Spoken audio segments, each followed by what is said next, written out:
Bantu benkosi siphana kunika abantu bam ithemba part 32 senzo 32 ngoku. Uthi uManto, hayi man uyasiphilisa enkosi, ziyatsho ihearts pha. Enkosi Manto, enkosi mntana enkosi. Ewe ndiva kamnandi. Mna mose xa ndiva kabuhlungu uzawuyazi uba ndiva kabuhlungu, naxa ndiva kamnandi uzawuyazi ndiva kamnandi. Ngoku ndiva kamnandi ngoba uThixo uphakamile, ithi ingoma yehla mlilo kaJehova uzibonakalisa. Zibonakalise kulo mntu ndimbonile uThixo, guys, ndimbonile. Yeah.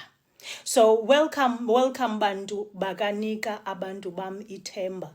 Sikupart 32 ke ngoku. Ndiyaqhuba ke nestory sam abandijoyinayo ebebengekho phana kupart 32. Sithetha ngendaba yoba uThixo okwazi ukutshintsha imeko ezibukeka zingenakutshintsha. uThixo endimbonileyo mna etshintsha le yam